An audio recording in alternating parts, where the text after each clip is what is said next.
Good morning प्यारे साथियों, स्वागत है आपका अपने इस ऑनलाइन यूट्यूब चैनल यूएस अध्ययन पर। तो साथियों, मैं उमेश शर्मा हाजिर हूं आपके सामने लेके आज का अपना टॉपिक जो कि है छंद पार्ट 2। तो साथियों, सेशन शुरू करने से पहले आपके लिए कुछ आवश्यक जानकारी, और वो ये है कि अगर आपने अभी तक इस चैनल को सब्सक्राइब नहीं किया है तो ज़रूर कर लीजिएगा, और जो कि बगल में बेल आइकन आता है उसको भी प्रेस कीजिएगा ताकि हर वीडियो का नोटिफिकेशन आपको मिले। और साथियों, आज आप सभी के लिए एक और आवश्यक जानकारी, और वो कि हम सभी के सहयोग से हैं, जो कि हम धीरे धीरे लगातार आगे बढ़ रहे हैं। तो ये हमारी ही जिम्मेदारी है कि हम अपने एक एक दो दो और साथियों को हैं जो कि इससे जोड़ें और उन्हें भी पढ़ने का मौका दें। तो साथियों, शुरू करते हैं आज का अपना सेशन जो कि है छंद।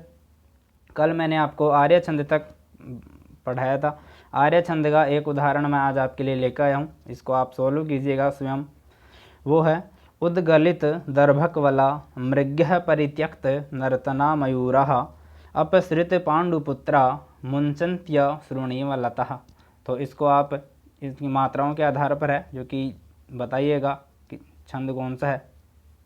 छंद तो आर्य ही है, आर्य का है उदाहरण। आप इनकी मात्राओं को लगाइएगा और देखिएगा कि आपने अभी तक इसको समझा है या नहीं समझा।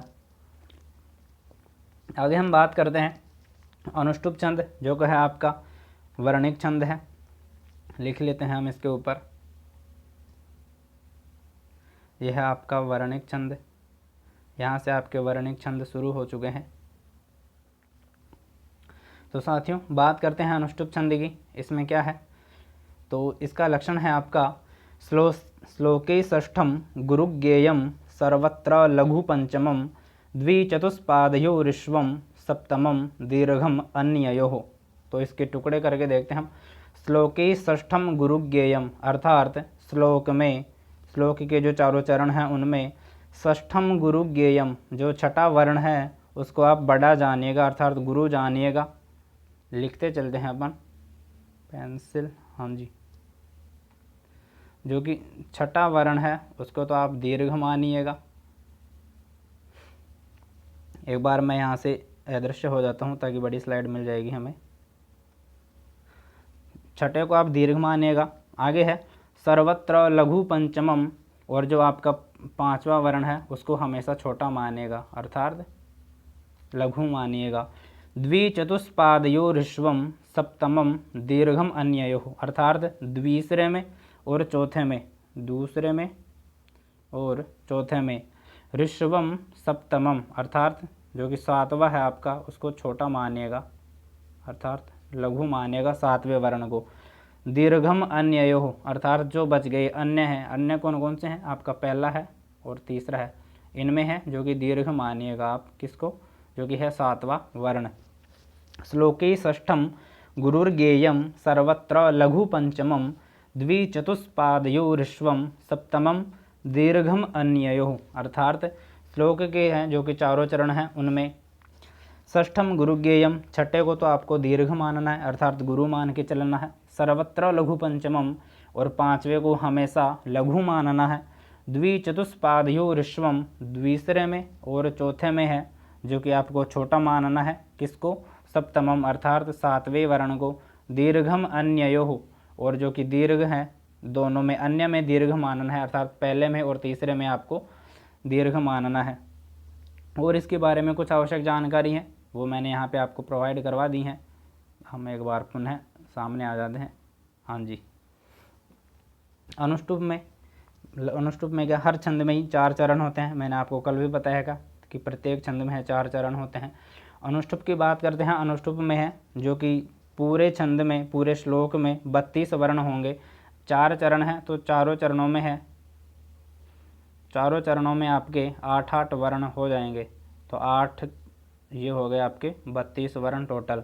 इसको ज्ञात करने का सीधा सा सरल तरीका है, जैसे ही आपके सामने कोई श्लोक आता है और उसमें पूछे कि इसमें कौन सा छंद है, आप तुरंत हैं जो कि उनके वर्णों को गिन लीजिए 1 2 3 करके। और अगर पहली लाइन में, पहले चरण में आपके 8, दूसरे में 8, अर्थात टोटल मिला के 32 आपके वर्ण आ जाएंगे। फिर आप देखिएगा, अब बात करते हैं हम जो कि हमने अभी लक्षण में देखा है, उनकी बात कर लेते हैं। आपका ये आ गया उदाहरण। अपि स्वर्णमयी लंका न मे लक्ष्मण रोचते, जननी जन्मभूमिश्च स्वर्गादपि गरीयसी। तो हम इसमें बात करते हैं, हम अपने अनुष्टुप छंद को खोजते हैं। इसमें अनुष्टुप छंद में हमने देखा था कि पांचवा लघु होगा। श्लोके षष्ठम गुरु ज्ञेयम, पहले छठे को हम दीर्घ देखते हैं। एक सेकंड के लिए थोड़ा मैं अपने आप को अदृश्य कर लेता हूँ फिर से। हाँ जी, ये आ गई आपकी पेंसिल। छठे को है जो कि दीर्घ देख लेते हैं अपन, गिनते हैं यहाँ से 1 2 3 4। आपको आधा वर्ण नहीं गिनना है, 1 2 3 4 5 6। तो ये आपका ये है, ये आपका दीर्घ हो जाएगा, अर्थात छठा अक्षर है जो कि दीर्घ हो जाएगा। इसके ऊपर लगा लेंगे हम लंका। यहाँ तक हो गया आपका पहला पाद। न मे लक्ष्मण रोचते, ये आपका दूसरा पाद है। तो इसमें हम देखते हैं छठा, 1 2 3 4 5 6। तो ये है रो, ये आपका छठा वर्ण है, इसको भी दीर्घ लगा देते हैं। नेक्स्ट बात करते हैं जननी जन्मभूमिश्च, तो यह आपका तृतीय पाद है। इसमें हम देखते हैं 1 2 3 4 5 6 7 6, ये भू है, ये आपका छठा चरण, माफ कीजिए छठा वर्ण है, इसको भी दीर्घ चिन्ह लगा देते हैं हम। आगे बात करते हैं स्वर्गादपि गरीयसी, तो इसमें भी आपका री है, ये दीर्घ, ये हमने लगा दिया। आगे बात करते हैं, ये तो हो गया आपका छठा वर्ण जो कि दीर्घ है। आगे बात करते हैं आगे है आपका जो पांचवा वर्ण है वो सभी में छोटा आएगा। तो हम देखते हैं, इसमें है मैं, ये छोटा है, लगा देंगे हम इसके। और ये अण, ये आपके छोटे का चिन्ह, इसमें मैं के ऊपर और इसमें ग के ऊपर। तो आपके जो पहली लाइन थी उसका तो हो गया आपका काम, वो थी आपकी श्लोके षष्ठम गुरु ज्ञेयम सर्वत्र लघु पंचमम। यहाँ तक का अपना काम राइट हो गया। आगे बात करते हैं द्विचतुष्पादयो ऋष्वम सप्तमम दीर्घम अन्ययो। तो इसका है आपका जो कि सातवां वर्ण है, जो दूसरे और चौथे चरण में तो लघु होगा। तो दूसरा चरण ये आपका यहाँ से आगे है, कलर चेंज कर लेंगे हम, यहाँ से आगे है जो कि दूसरा चरण है और यहाँ से आगे है चौथा चरण। तो इसमें आपका जो कि सातवां वर्ण है वो छोटा होना चाहिए। तो लगा लेते हैं हम सातवां वर्ण है, इसमें च जो कि है छोटा, बिल्कुल सही है। इसमें है ये भी बिल्कुल सही है। और जो कि अन्य है अर्थात पहला और तीसरा है उसमें दीर्घ होगा। तो इसमें भी देख लेते हैं, इसमें ल है, ये वैसे तो छोटा होना चाहिए, लेकिन आगे जो ये है आपका लंका का है, इसमें एक जो है ये ऋष्व है, तो ये पूर्व वाले वर्ण को है जो कि दीर्घ बना देगा। तो ये हो गया आपका ल दीर्घ। और यहाँ पे भी है जो कि ये स की वजह से है, जो कि ये मी है जो दीर्घ हो जाएगा। तो ये हो गया आपका उदाहरण। अपि स्वर्णमयी लंका न मे लक्ष्मण रोचते, जननी जन्मभूमिश्च स्वर्गादपि गरीयसी। तो इसका है जो कि आपका अनुष्टुप छंद बिल्कुल यहाँ पे सत्य साबित हो रहा है। नेक्स्ट उदाहरण है जो मैंने आपके लिए चूज किया है, शैले शैले न माणिक्यम मौक्तिकम न गजे गजे, साधवो न ही सर्वत्र चंदनम न वने वने। इसको आप सोल्व कीजिएगा स्वयं से और ज्ञात कीजिएगा कि आपको कितना समझ में आया और कितना नहीं। और अगर आपको समझ में नहीं आता है तो आप फिर से वीडियो देखिएगा, और अगर आपको फिर भी समझ में नहीं आ रहा है तो आप कमेंट बॉक्स में कमेंट डालिएगा, आपकी जो भी शंका है उनको दूर किया जाएगा। तो ये हो गया आपका अनुष्टुप छंद। अनुष्टुप छंद को याद रखने का सिर्फ एक ही जो कि सबसे बेस्ट फॉर्मूला है वो आप है कि आप इनके वर्णों को पहले काउंटिंग कर लीजिए। अगर 32 आते हैं, हर पाद में 8 आते हैं, तो वो अनुष्टुप ही होगा, क्योंकि 32 अर्थात एक पाद में 8 वर्णों का कोई भी अन्य छंद नहीं होता है। तो आप उनको काउंटिंग करके भी है जो कि आप ज्ञात कर सकते हैं। नेक्स्ट हम बात करते हैं इंद्र वज्रा छंद की। तो ये भी है आपका जो कि वर्णिक छंद है।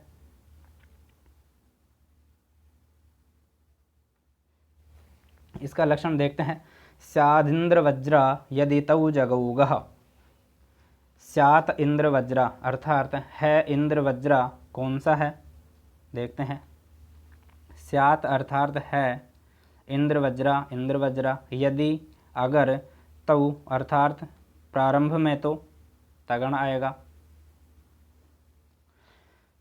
2 बार आ गया आपका तगण, फिर जगऊ 1 बार आ गया आपका जगण,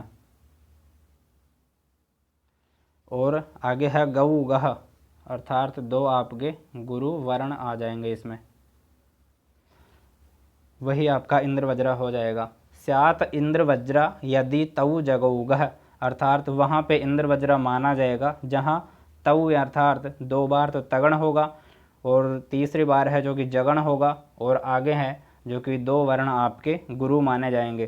तो इस इंद्र वज्रा में क्या है कि इसमें आपके प्रत्येक चरण में अर्थात प्रत्येक पाद में 11 वर्ण होंगे। देखते हैं 11 वर्ण कैसे होंगे। तो मैंने आपको बताया था कि एक गण में 3 वर्ण होते हैं, तो इसमें आपके 3 तो हो गए गण, कौन कौन से, 2 तो हो गए आपके तगण, 1 हो गया जगण, तो 3 के 9 वर्ण तो हो गए ये, और 2 आपके अंत में है जो कि दोनों वर्ण हैं गुरु आएंगे, तो 11 वर्ण इसमें प्रत्येक चरण में हो जाएंगे। तो कुल वर्ण हो गए आपके 44।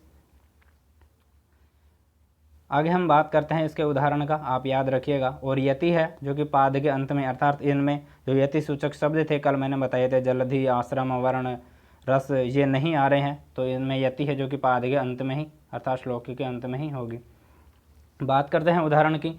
इसका उदाहरण है अर्थो ही कन्या परकीय एव ता मध्य संप्रेष्य परिगृहीतुः जातो ममायम विशदः प्रकामं प्रत्यार्पितन्यास इवांतरात्मा। तो इसको समझते हैं हम, थोड़ा नीचे कर लेते हैं, इसके हम लगाते हैं मात्रा। पहले तो ये है कि इनके हैं जो कि वर्ण गिन लेते हैं अपन, 1 2 3 4 5, आधे वर्ण को नहीं गिनना है, 5 6 7 8 9 10 11, तो इसमें हो गए आपके 11 वर्ण, सभी में गिनना है हमें, 1 2 3 4 5 6 7 8 9 10 11, इसमें भी हैं आपके 11 वर्ण, 1 2 3 4 5 6 7 8 9 10 11, इसमें भी हैं आपके 11 वर्ण।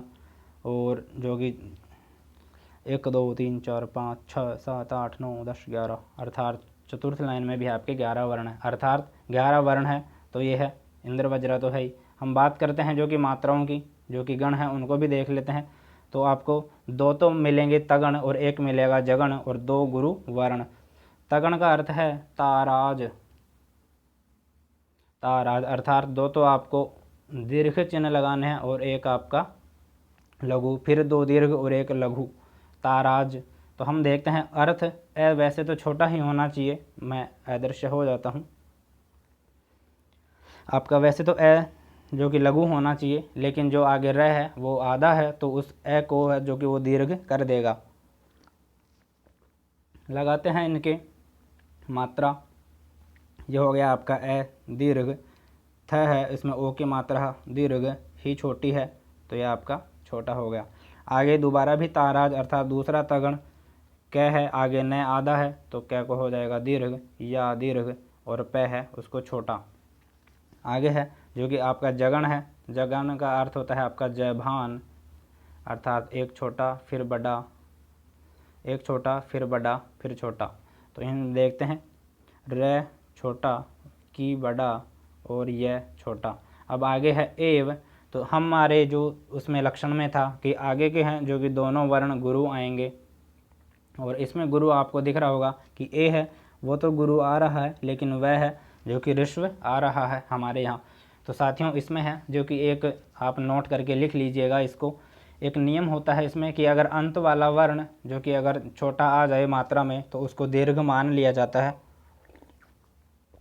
और उसके लिए है जो कि ये वाला चिन्ह काम में लिया जाता है। मैं यहाँ पे आपको लगा के दिखा देता हूँ, नीचे तो लगाई गई ऋष्व की मात्रा और एरो का चिन्ह लगा के इसके ऊपर और दीर्घ मात्रा लगा दी जाती है। ये वाला चिन्ह है जो कि इसके लिए यूज होता है। याद रखिएगा, अगर अंत वाला जो वर्ण उसको अगर ऋष्व आ रहा है और हमें दीर्घ चाहिए होता है तो ये वाला चिन्ह यूज करके हम उसको दीर्घ मान लेते हैं। ये वाला चिन्ह यहाँ पे लगा के बता देता हूँ मैं, नीचे तो ऋष्व का लगाएंगे, ऊपर एरो का चिन्ह लगा के और इसके ऊपर दीर्घ लगा देंगे, अर्थात हमें दीर्घ चाहिए। तो ये हो गया आपका पहली लाइन का मात्रा। आगे हम बात करते हैं जो कि दूसरी लाइन है, इसमें भी हम ऐसे ही मात्राओं को लगा लेंगे और देख लेंगे सभी में। तो ये हो जाएगा आपका जो कि है इंद्र वज्रा छंद। अब आपको इसको याद करने का सीधा सा सरल तरीका है कि मैंने एक बार मैं आपके सामने प्रकट हो जाता हूँ। हाँ जी, इसको याद करने का सीधा सा तरीका है कि मैंने आपको बताया कि इसमें दो तो होते हैं तगण, एक होता है आपका जगण और दो अंत में गुरु। इसका सीधा सा फॉर्मूला है कि आपको पहला है जो कि गण है उसी को लगा के देख लेना। अगर सभी में वो गण मान्य होता है तो वो आपका इंद्र वज्रा हो जाएगा। देख लेते हैं हम तगड़ में ताराज, तो पहले का तो देख ही लिया था हमने जो कि सही बैठ रहा था। इसमें देखते हैं ता में बिल्कुल दीर्घ है, ता में दीर्घ है। मैं वैसे तो रिस्व आना चाहिए था लेकिन आगे द या आपका द और यह इन दोनों से बनता है तो ये पूर्व वाले वर्ण को दीर्घ कर देगा, तो मैं दीर्घ और यह आपका ऋष्व। जा तो ममायम, जा है तो दीर्घ, तो है दीर्घ, आगे मैं है आपका तो मैं है ऋष्व। प्रत्यारोपित, प्र आगे तय है तो इसको दीर्घ कर देगा, या पहले से ही दीर्घ है और पी छोटा है। ये हो गया आपका तगण, अर्थात ये शुरू के हैं जो कि एक गण बिल्कुल तगण बैठ रहा है तो वो सीधा आपका इंद्र वज्रा ही होगा। और किसी भी छंद में है जो कि पहला गण तगण नहीं है तो इसको आप याद रख लीजिएगा। अगर आपको ये याद रह गया कि पहला तगण है जो कि आपका इंद्र वज्रा में ही है तो आपको ये हमेशा याद रहेगा। नेक्स्ट दूसरा उदाहरण देखते हैं, वो आपके लिए चूज किया है, आप इसको सोल्व करके देख लीजिएगा, आपको बिल्कुल याद हो जाएगा। अगर आपको कहीं पे कुछ दिक्कत आती है तो आप दोबारा से वीडियो देखिएगा। अगर फिर भी आपके कोई डाउट रह जाता है तो आप कमेंट बॉक्स में कमेंट डालिएगा, उसका सॉल्यूशन कर दिया जाएगा। नेक्स्ट हम बात करते हैं उपेंद्र वज्रा छंद। इसका लक्षण देखते हैं। उपेंद्र वज्रा जय तेजास ततौ गौ, उपेंद्र वज्रा जय तेजास ततौ गौ। तो इसमें टुकड़े करके देखते हैं हम। उपेंद्र वज्रा ऐसे कैसे आप लिख लीजिएगा, उपेंद्र वज्रा जय तेजास ततौ गौ। माफ़ कीजिएगा लाइट चली गई है साथियों, लाइट आ चुकी है। हम बात करते हैं उपेंद्र वज्रा की। उपेंद्र वज्रा में क्या होता है कि ज तेजास ततौ गौ, तो पहला तो हो गया आपका जगण, जगण, जगण का अर्थ है जबान, अर्थात एक, दो, एक। फिर है आपका तगण, तगण का है आपका ताराज, तगण, ताराज में है आपका दीर्घ, दीर्घ और ऋष्व। और फिर है आपका जगण, अर्थात जगण, तगण, जगण, ये हैं इनमें तीन गण। जगण का अर्थ है ज, भा, न, और आगे है आपके दो गुरु, अंत के हैं जो कि दोनों गुरु वर्ण हैं। इसमें भी क्या है, इसमें भी 11 वर्ण है जो कि 9 वर्ण तो आपके जगण, तगण, जगण इनसे और 2 आपके अंत के हैं जो कि दोनों वर्ण गुरु होंगे। और श्लोक के अंत में ही है जो कि विराम होगा अर्थात यति होगी। चलते हैं इसके उदाहरण में। इसका उदाहरण है त्वमेव माता च पिता त्वमेव, त्वमेव बंधुश्च सखा त्वमेव, त्वमेव विद्या द्रविणम त्वमेव, त्वमेव सर्वम मम देव देव। तो इसके हम मात्रा लगा के देख लेते हैं। पहले तो है सीधा सा सिंपल है कि आप इनके वर्णों को है जो कि गिन के देख लीजिएगा। 11 वर्ण ही आएंगे प्रत्येक छंद में, माफ़ कीजिएगा प्रत्येक पाद में। अब आप कहेंगे कि सर जो पहले वाला छंद गया था अर्थात इंद्र वज्रा उसमें भी 11 आए थे, इसमें भी 11 हैं और नेक्स्ट आप आगे भी आएगा एक, उसमें भी 11 ही आएंगे। 3 छंदों में हैं जो कि 11 वर्ण आते हैं। इसलिए पहला काम तो है आपका, माफ़ कीजिएगा 1 मिनट, हाँ जी, पहला काम तो है आपका आप वर्ण गिन के देख लीजिएगा। दूसरा है आपका जो कि आपको पहला गण लगा के देख लेना है। पहला गण उसमें तो आया था अभी इंद्र वज्रा में कि तगण आया था, इसमें आपका पहला है जो कि आपका है जगण। आप पहला गण लगा के देख लीजिए, अगर जगण सभी में लग गया और अगर 11 वर्ण आ गए तो वो आपका उपेंद्र वज्रा हो जाएगा। लगा के देख लेते हैं। जगण में है जो कि आपका आता है ज, भान, अर्थात पहला तो है ऋष्व, फिर आएगा दीर्घ, फिर आएगा ऋष्व। तो है देखते हैं अपन, त्वमेवा, तो तय तो आपका गिना नहीं जाएगा, आगे है वह तो ऋष्व, फिर में दीर्घ, फिर वह ऋष्व। तो सभी में यही है, तो ये हो गया आपका। इसमें भी है, आप ध्यान रखिएगा जो अंत में है जो कि 2 गुरु हैं और इसमें अंत वाला है जो कि सभी में छोटा है, तो इसमें वो वाला नियम ही लगेगा जो कि मैंने अभी आपको बताया था कि हमें दीर्घ चाहिए होता है और अगर अंत वाला ऋष्व आता है वर्ण तो हम उसको दीर्घ मान लेते हैं और उसके लिए ये वाला चिन्ह हम उपयोग में लेते हैं। तो ये वाला अगर आपको सभी को लगाना है तो आप लगा के देख लीजिएगा, इसमें आपके है जो कि उपेंद्र वज्रा हो जाएगा। नेक्स्ट हम बात करते हैं आगे वाला उदाहरण, आप खुद घर पे हैं जो कि ट्राई कीजिएगा आपको ये PDF हमारे टेलीग्राम पर ग्रुप है US अध्ययन, वहाँ पे उपलब्ध हो जाएंगे। आप वहाँ से टेलीग्राम ग्रुप ज्वाइन कीजिएगा, वहाँ पे आपको PDF प्रोवाइड करा दी जाएंगी। नेक्स्ट हम बात करते हैं, इसको आप सोल्व कर लीजिएगा। उपजाति छंद, जो कि हमारा 5वां छंद है, इसका लक्षण देखते हैं। अनंतरोदीरित लक्ष्म भाजौ पादौ यदीया वुपजातयस्तः। इसका एक लक्षण तो है, जो कि क्या बोलते हैं उसे, इंद्र वज्रा और उपेंद्र वज्रा दोनों के लक्षण हैं, उनको मिला के लिखा जाता है, क्योंकि ये छंद है जो उन दोनों का ही मिश्रण रूप है, अर्थात ये स्वतंत्र छंद नहीं होता है, ये मिश्रित छंद है, जो कि ये होता है उपजाति। इसमें है, हाँ जी, मिश्रण का अनुपात 2 2 3 1 1 3 हो सकता है। ये वाला है कि अर्थात एक लाइन आपका हो गया इंद्र वज्रा की, तीनों हो गई उपेंद्र वज्रा की, या 2 हो गई इंद्र वज्रा 2 उपेंद्र वज्रा, या 1 हो गई उपेंद्र वज्रा 2 तीनों हो गई इंद्र वज्रा। ये है अनुपात, और कुछ भी नहीं है खासकर। हम बात करते हैं इसके मात्राओं की, देखते हैं। इसको आप पूरा सोल्व करके देखिएगा, क्योंकि इसमें है जो कि दोनों का मिश्रण होता है। कहीं आप 1 को देख लीजिएगा और 3 को नहीं देखा तो फिर उससे वो गलत हो जाएगा। अगर आपने 3 को देख लिया और 1 को नहीं देखा, तो मैंने बताया ना 3:1 भी है, जो कि इनका मिश्रण हो सकता है, तो हो सकता है वो गलत हो जाए। तो हमें इसका पूरा देखना है, अर्थात चारों लाइनों को देखना है। देखते हैं हम, पहले बात करते हैं पहली लाइन की। पहली लाइन है हमारी, साहित्य संगीत कला विहीन साक्षात् पशु पुच्छ विषाणहीन तृणम न खादन्नपि जीवमानः तद्भागधेयम परमं पशूनाम। तो इनकी मात्राओं को हम निर्धारण करते हैं, लगाते हैं मात्रा। साहित्य अर्थात दीर्घ, ही के भी दीर्घ आ जाएगा, क्योंकि आगे तय है, आधा है, यह के हो गया आपका आधा। इसमें हो गया आपका ताराज अर्थात तगण हो गया पहला गण। आगे चलते हैं, साक्षात पशु, सा के हो गया आपका दीर्घ, क्षा के भी हो गया दीर्घ, और पै के हो गया आपका ऋस्व, तो इसमें भी हो गया आपका तगण। आगे चलते हैं, तृणम न खादन्नपि जीवमानः, तो त्रि में है री, तो इसका हो गया आपका ऋस्व। अणम में हो गया आपका दीर्घ, क्योंकि अनुस्वार युक्त वर्ण है, तो दीर्घ। न हो गया आपका आधा, अर्थात ये हो गया आपका जभान जगण, तगण जगण। चौथे की बात करते हैं, तद्भाग धेयम, तो तय हो गया आपका दीर्घ, भा हो गया दीर्घ, और ग हो गया, तो ये हो गया देखिए 3:1, अर्थात 3 में तो आ रहा है आपका तगण और 1 में आ रहा है आपका जगण, तो ये 3:1 में है ना, जो कि इनका मिश्रण हो जाएगा। अर्थात उपजाति है जो कि दोनों का मिश्रण रूप होता है, इंद्र वज्रा का और उपेंद्र वज्रा का, तो इसमें हो जाएगा आपका उपेंद्र वज्रा छंद।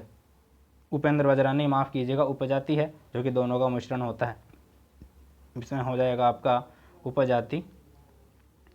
नेक्स्ट है उदाहरण, उसको आप खुद सोल्व करके देखिएगा। येषाम न विद्या न तपो न दानम ज्ञानम न शीलम न गुणो न धर्मः ते मृत्युलोके भुवि भारभूतः मनुष्य रूपेण मृगाश्चरन्ति। यह है उदाहरण, जो कि आप खुद सोल्व करके देखिएगा। तो यह था आज का अपना टॉपिक साथियों। अगर आपको ये सेशन पसंद आया है तो इसको लाइक कीजिएगा और अपने दोस्तों के साथ भी शेयर कीजिएगा। मिलते हैं नेक्स्ट वीडियो में।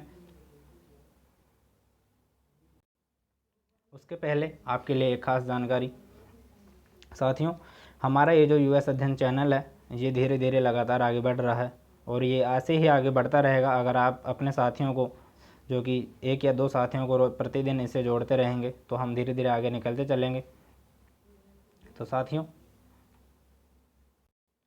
मिलते हैं नेक्स्ट वीडियो में, तब तक के लिए शुक्रिया। जय हिंद।